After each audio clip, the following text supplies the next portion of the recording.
Hello, I'm David Dubato, and this is the No Delusion Zone for Friday, July 10th, 2026.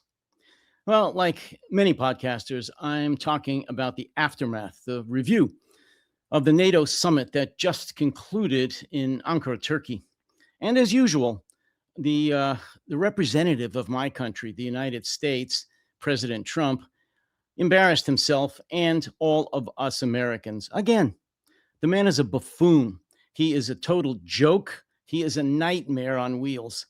And he never fails to come through as a buffoon, as a clown, and as a total joke, an embarrassment. At least it wasn't a total one of these kinds of weeks or meetings. But it was still pretty embarrassing. I mean, it was very embarrassing, actually. And I'm going to play some clips.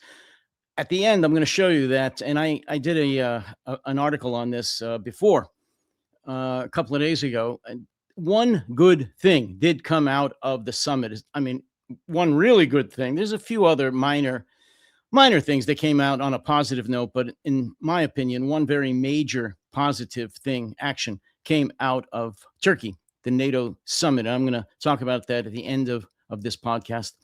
But before that, I want to show just exactly how Donald Trump embarrassed himself and America once again and on an international stage. I've got two brief clips. They're about a minute apiece, and then I'll talk to you on the other side about my thoughts.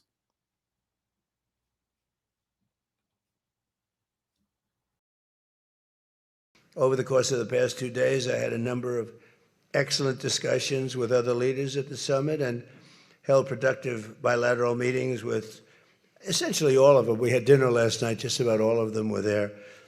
President Erdogan of Turkey, as well as President Zonesky, and he just came in, as you probably saw, had a little press conference, and also President al-Shara of Syria, who's doing an unbelievable job in unifying Syria. What a job he's doing. Syria was a mess with what happened with the previous government, you know that.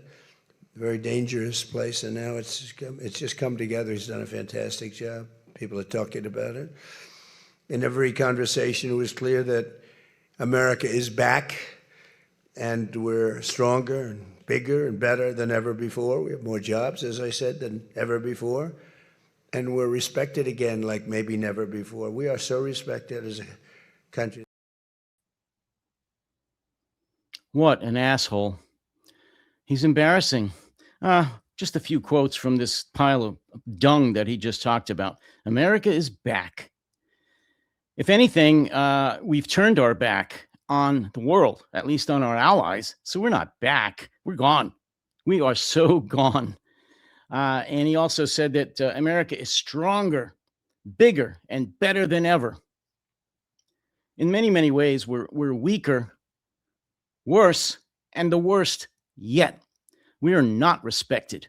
Our allies, the most staunch of which used to be located in Europe.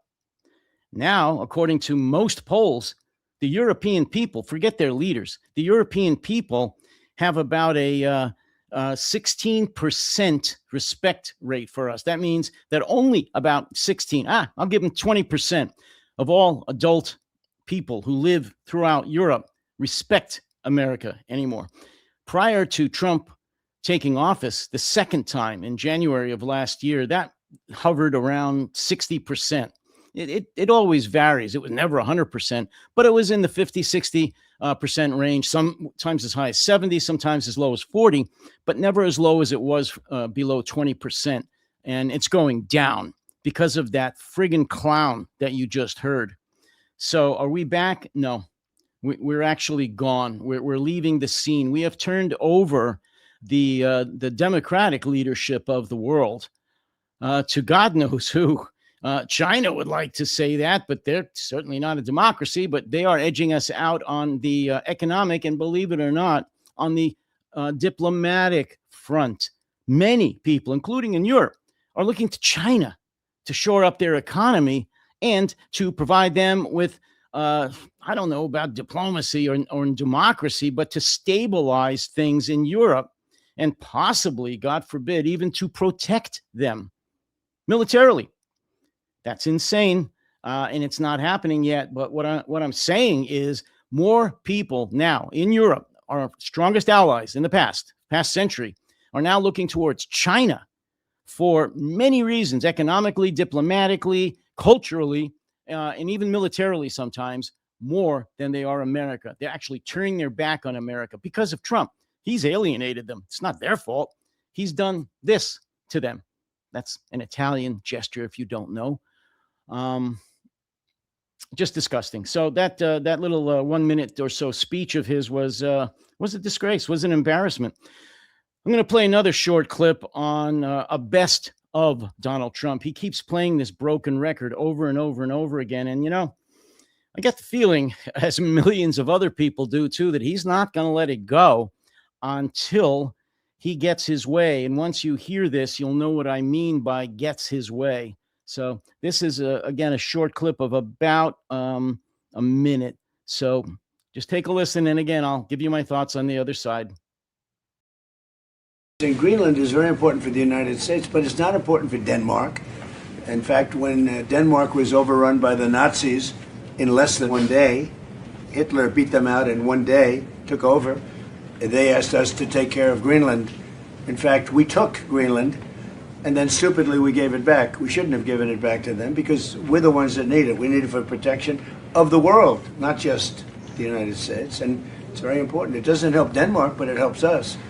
And it's very important for us. And again, they were defeated very quickly. Denmark was beaten in 1 day, less than 1 day, by the Nazis, by Hitler. And when this happened, they immediately switched it over to us. We owned it. We had it. We were taking care of it, and then we gave it back, which is, I don't know why. I wouldn't have given the Panama Canal back either. So what do I know? I certainly wouldn't have done that because China's tried to take over the Panama Canal, and that's not going to happen. So, but I just, it's interesting. I'm very unhappy with NATO, and yet this man is a great leader, and he gets it. He gets it maybe better than some of the leaders. Again, what a buffoon. He's still talking about Greenland and taking it over militarily if need be. And he even mentioned in there that we need it, the United States needs Greenland so we can protect the world. Now he's a globalist. He's interested in protecting the world. What happened to America first? The man's all over the place because his brain is rattled. It's scrambled. It's delusional. It's demented. He's a moron. He's lost it a long time ago, but he's worse than ever. So why anybody takes him seriously, I don't know. Yeah, we got to listen to him. He's the president of the United States, so he's got a bully pulpit. He's got the media when he wants to talk, unfortunately. But do we have to believe him or take anything?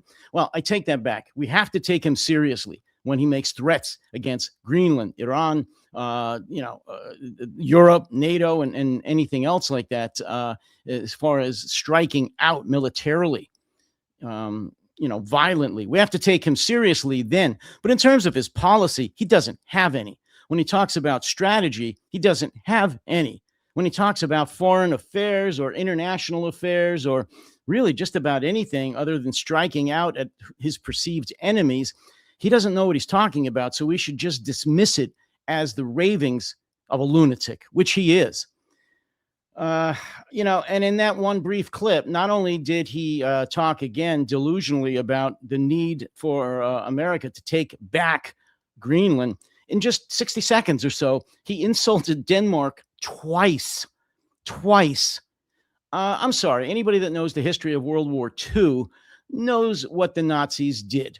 They know how they overran all of Europe, Western Europe, Eastern and Western Europe in a matter of days or weeks in the case of France.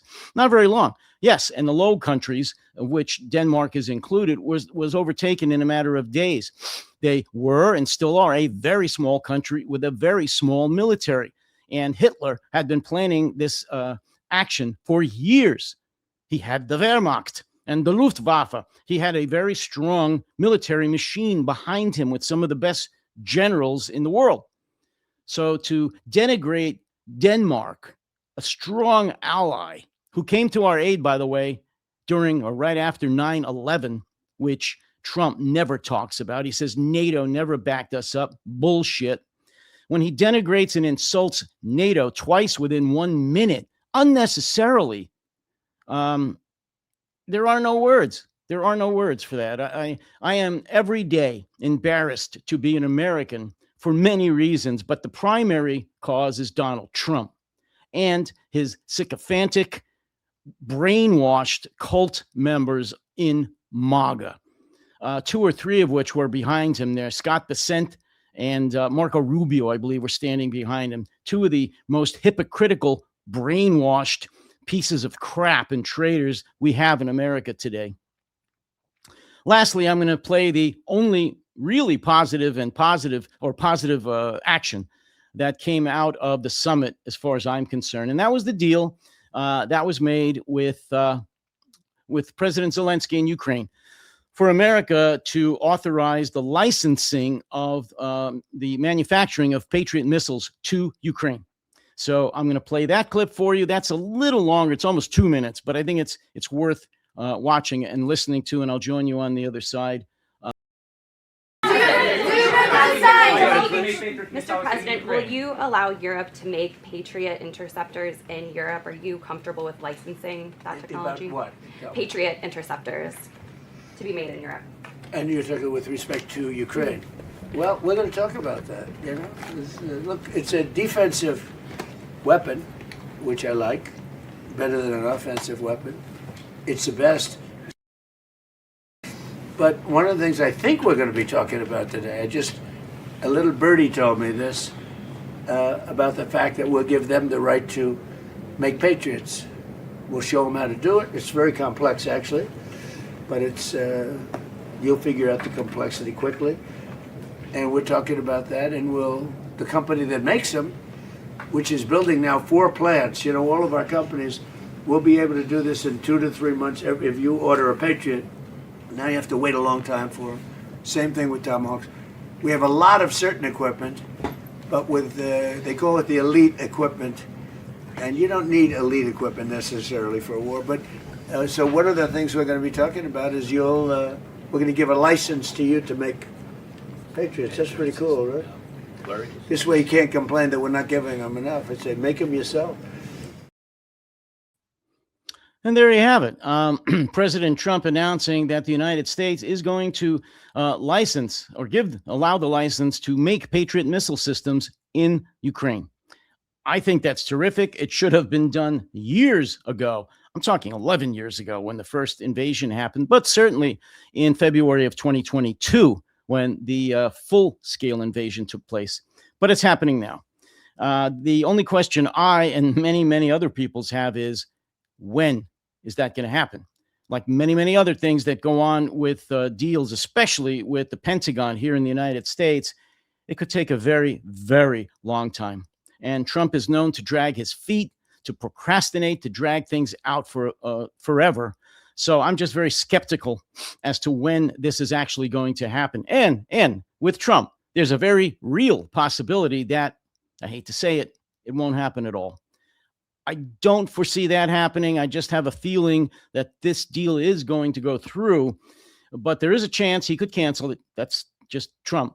But I don't know how long it's going to take, and that bothers me a lot. Once the deal is signed and Ukraine actually has the authorization and the materials and manufacturing facilities to make Patriot missile systems on their own, I have absolutely no doubt that they will crank them out in record time, much faster than they've been made here in the United States. That's just the way they operate. I mean, look what they've been doing, from researching, designing, building, and then deploying drones, in just a matter of really, 4 years, but certainly really in the last 2 or 3 years, from having almost none to the most deadliest drone air force in the world, as well as anti-drone technology. So again, I have no doubt in their ability, their ingenious abilities in manufacturing facilities and abilities and desire to pump out these Patriot missiles and missile systems as soon as they are physically and legally able to do so. So once again, I think that was the most positive outcome that's come out of this summit in Turkey. And to sum it all up again, though, Donald Trump embarrassed himself, certainly, but the United States of America one more time on an international stage. And he is, as always, a very disgusting, loathsome, but because he is the president of the United States, a very dangerous individual. And I cannot wait until he leaves the scene when he is no longer president of the United States and hopefully is a long-term resident of a maximum security prison here in the United States. And that's all for today. As always, I need your support. So please, would you like and subscribe to the No Delusion Zone? Tell your friends about the No Delusion Zone. Certainly have them take a look, subscribe, and tell others about subscribing to the No Delusion Zone. We're very close to another milestone as far as subscribers, which I'll talk about hopefully either this weekend or early next week. So hit that subscribe button, become a subscriber to the No Delusion Zone. And until next time, you all take care, stay safe, and try to stay sane.